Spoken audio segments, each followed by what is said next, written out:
Le cinéma est un éternel recommencement. On enchaîne les suites à rallonge, on a le retour d'anciennes productions, mais cette fois-ci sous forme de série. Donc c'est logique que Scary Movie fasse son grand retour en 2026. Plus rien ne me choque. Et après quelques opus plutôt oubliables, l'esprit des frères Wayans est enfin de retour. Donc c'est tout logiquement que le film va principalement parodier Scream 5. Et vous savez que la saga Scream m'intéresse beaucoup. On retrouve Cindy, Brenda, Shorty et Ray qui vont une nouvelle fois faire face à Ghostface, mais cette fois-ci accompagnés d'une nouvelle génération plus jeune. Sauf que cette fois-ci, terminé les slashers des années 90, le film va se mettre à jour et s'attaquer au code de l'horreur moderne. On va voir les 3 derniers Scream, L'Anglaise, Smile, Get Out, bref, les derniers films sont charcutés. Et je dois avouer un truc, j'ai beaucoup ri. Soit parce que je suis très bon public, soit parce que je suis très con.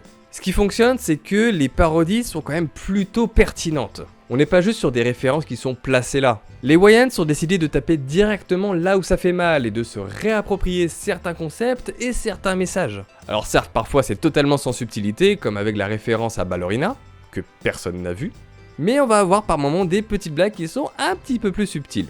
Mention spéciale à la séquence sur Get Out qui est super bien sentie. De toute façon, Ray c'est le meilleur personnage, et le délire sur K-Pop Demon Hunters est peut-être l'un des meilleurs moments du film. Il y a le côté piquant de Scary Movie, mais cette fois-ci avec une production qui se lâche complètement. Après, tout n'est pas parfait, ça reste du Scary Movie. Même si on suit globalement l'histoire de Scream 5, le scénario est quand même vachement décousu. En fait, à force de vouloir parodier autant de films à la fois, on a du mal à suivre une ligne directrice qui est solide. Et on a davantage l'impression de suivre une succession de sketchs qui sont collés les uns après les autres. Alors que la force du tout premier Scary Movie, c'était que ça reste un vrai long métrage, avec une histoire qui débute et se termine. Résultat, le rythme du film prend un sacré coup et le final est une sorte de joyeux bordel frénétique. Mais après, est-ce que c'est pas ce qu'on attend d'un Scary Movie ?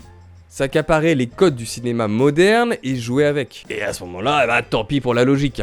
De toute façon, je le répète, Ray c'est le meilleur personnage et il a les punchlines les plus percutantes. Limite, donnez-moi uniquement un film avec Ray et je serai totalement aux anges.